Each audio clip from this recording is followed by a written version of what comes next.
Alright, what is up, my fellow sackers? So today I have the top 8 deck lists for the TGS monthly number 11. Can't believe this is the 11th one, almost a year's worth of Chicago monthlies. This time we had 67 players. Kind of disappointing, honestly, because this is the first time we did pre-registration via a Google form. Normally it's via to call in and to sign up, but I feel like it's a lot easier doing it via a Google form. So we actually had around like 86 pre-registrants, which is why the stream was called the biggest Chicago monthly ever. But then as registration was closing up, we realized, hey, we only have 67 players, which that really sucks, but it is what it is. But huge shout outs to Nick, the owner of TGS. Please follow their Facebook page if you want to be caught up with when the Chicago monthlies are, because when the pre-registration got filled up to 80 plus, he went out of his way to buy 3 new tables and a bunch of new chairs, which ended up costing him $1,500. I had no idea chairs and tables were that expensive, and that was just out of pocket.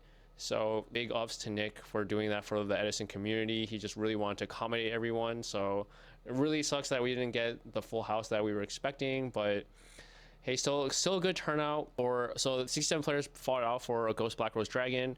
Alex Chen ended up winning with Christiasorn, which is really crazy because this is his second win. So he is the third person to win twice our Chicago monthly, and he's the first person to win it with 2 different decks. He's the first person to go completely undefeated at a TGS monthly. So yeah, good stuff to him.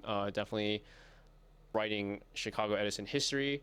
It's really cool. And then when we look at the metagame, so Blackwings and Vayu are on top, but we also have Gladiator Beast being tied with Vayu. That's pretty crazy. I'm not sure what shot up the sudden Gladiator Beast representation. And then we had Hero Frogs being 6, Machina 5th, and etc, etc, etc.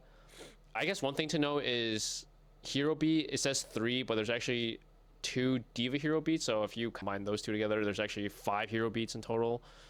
And then when we look at top 8, so I don't know if this is Chicago metagaming the metagame, but in my last video, when we were looking at the top 8 deck lists, one, there aren't many frog players in Chicago. 6 is one of the highest, definitely one of the highest representation we have for Hero Frog in recent memory.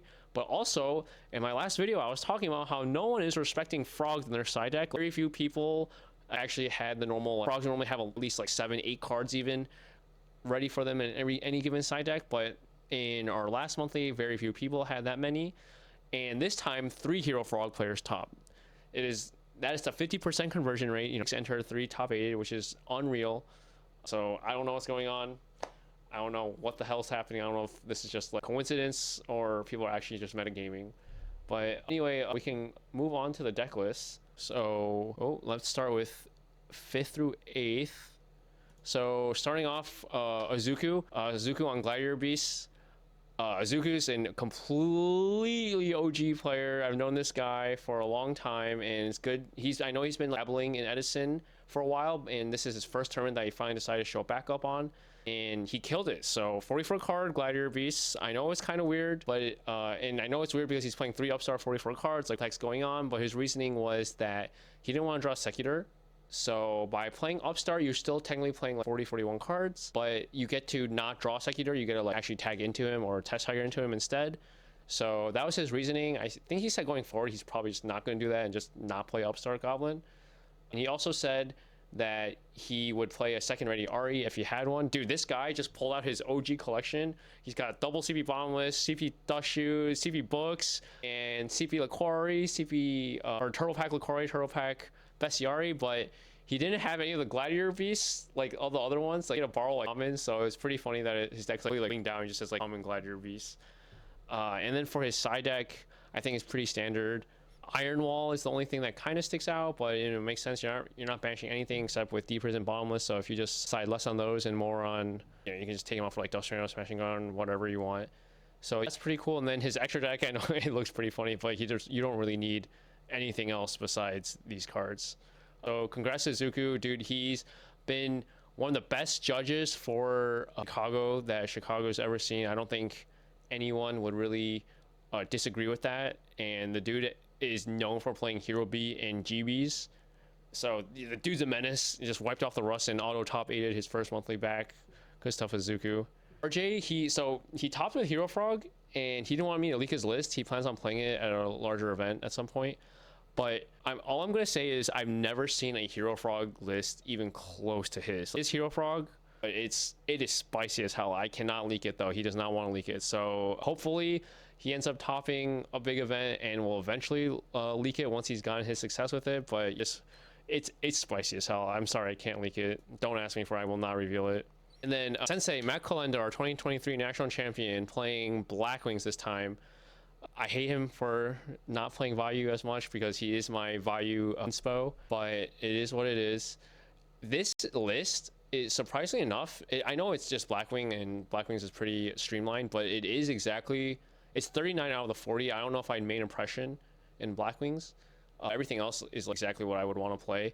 He loves Oppression. He thinks this card is broken. It is broken. He loves this card. He's always giving me crap for not playing in Vayu, but I just want to play Chaos Sword, Gores, Dark Arm, and not have to deal with this card. Yeah, card is obviously broken. And his side deck is pretty cool because he's playing 13 1-ofs. Only double he's playing is Dust Tornado. It kind of makes sense because our meta is so widespread now. In Thunder King, for example, we have Thunder King's going against Lightsworn, Machina, GBs even, and our meta plays a lot of that stuff. So that's like a good call. Only one rug looks a little suspicious, but I actually don't even like this card. It's so inconsistent to me against frogs.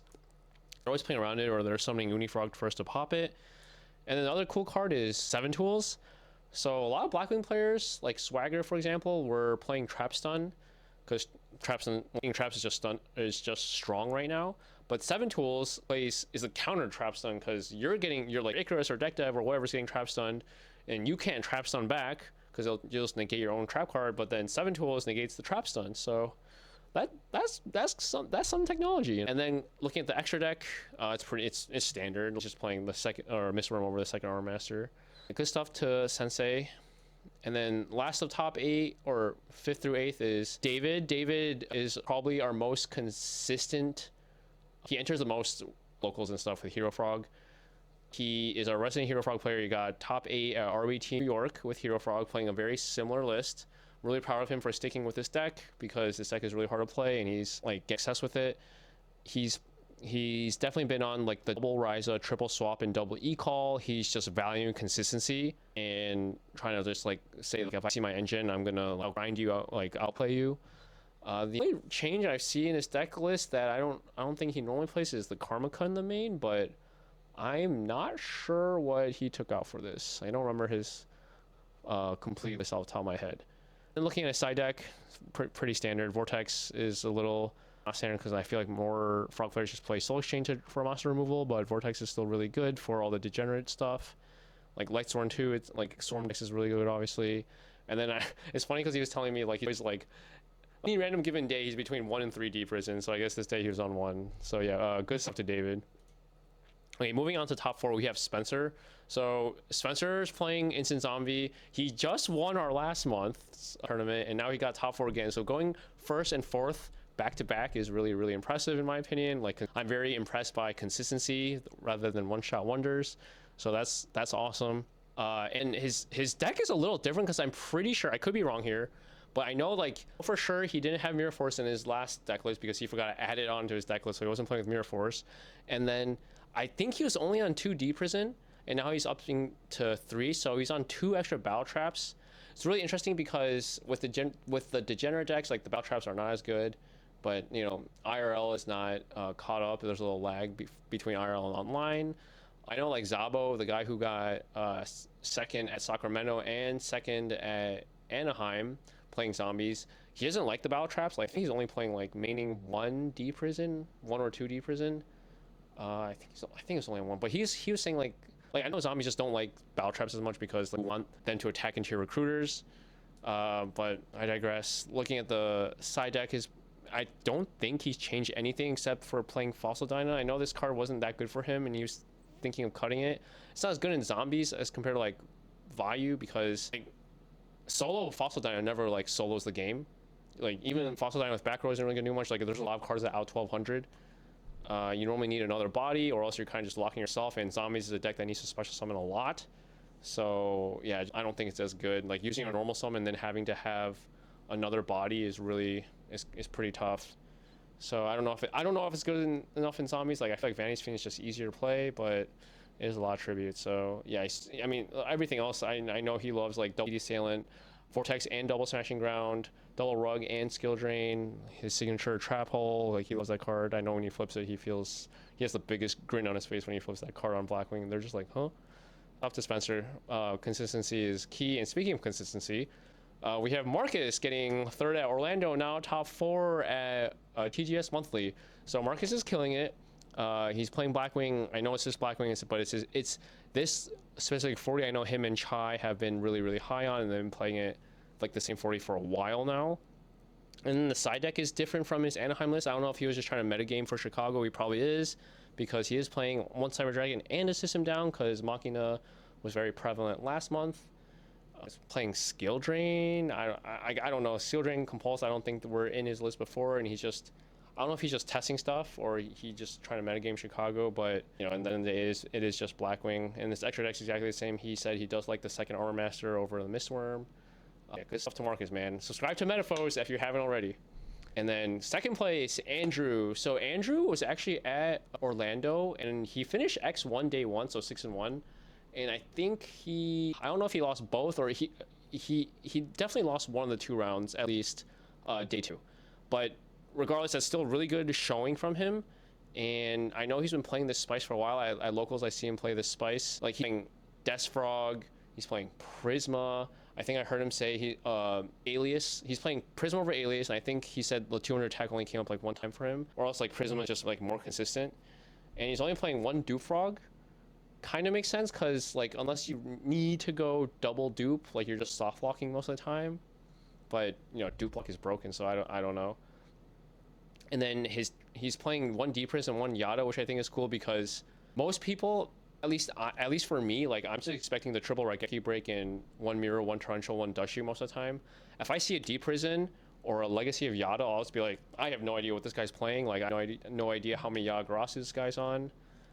And then looking at his side deck, like he's playing a flip flop, double my body. One time at Locals, like I tried oppressioning one of his Substitutes, and he tributed Treeborn, and I activated oppression. He got me with the my body, and I think that might have won him the game. So you know, that's really cool.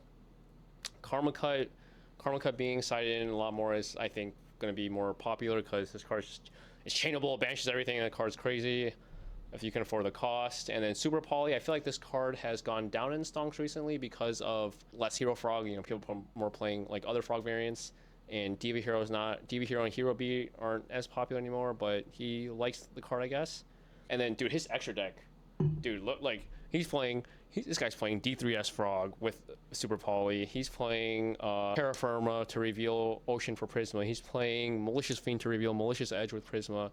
And he's playing Chimera Tech, because with the 1 Cyber Dragon and Prisma can reveal Cyber Dragon, you're technically playing like what 4 Cyber Dragons.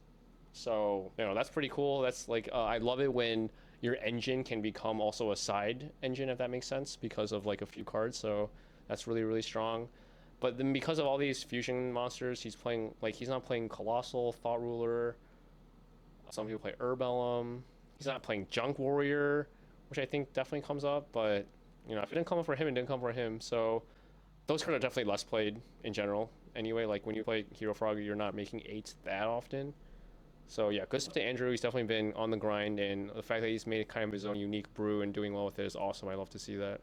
And then first place, Alex Chen. If you haven't seen this deck profile on Metaphos' Marcus Hayden's YouTube, you can see him explaining his card choices there. But you know, it is Christia Soren. I love the triple wolf. He's playing 1 Herald of Creation. I think he said he only drew this like once or twice, so it didn't like come too often. But I think Christia Soren in general is going to be on the rise, because this deck is very good into the Frog OTK and Gigavice decks. Like Herald, like he should definitely be playing 3 Herald. Like I almost thought for a second like he just entered in Herald of Creation instead of Herald of Orange Light, but no, he actually meant to play this. And then he's also only playing double Christia. I guess he doesn't want to break. JD's also an insane card. A lot of people don't play Shire anymore in the list I've seen, but you know, being a Lightsworn and a Fairy is obviously very, very broken. And then he's not playing any Soul Purity and Light, so I think that's why he's playing triple Beckoning to help adjust his graveyard count for Christia. He's also playing Call the Haunted as another way to manipulate your graveyard, or just straight up cheat Christia, which I think is really, really cool. And then looking at his side deck, dude, this deck gets to play a lot of floodgates. That's another reason why I think Lightsworn or Christia decks will be on the rise, because you get to play double oppression, you can play Iron Wall, he could even play Mask of Restricts. He's playing double Vortex to counter the degenerate stuff. My buys a shield, dude. If Gigavice has a board, like let's have their most OP board, Power Tool Stardust, Gigavice, Titanial, you just go JD, activate effect, they use Stardust, you My Body Stardust, and you just blow up their whole field, you probably win the game. So that's really cool. You also just get to play the game going second, like having your one, like Lila or Jane or Aaron or whatever being bottomless really sucks, so My Bodying that's pretty good. And I think his extra deck is really, really standard. He's not even playing Plague Spreader, so this only tuner is Herald, so I don't even think he goes into synchros that often. Yeah, dude, congrats to Alex, man. That guy's killing it. 2-time champ is insane. Yeah, please follow TGS Facebook page if you haven't already, if you're ever interested in signing up for any of our monthlies. The next monthly is March 8th. I hope to have more players. This time people will be fighting for a CP Dust Shoot. So that's going to be really, really hype. Hope to see everyone next month. Thanks for watching. Peace.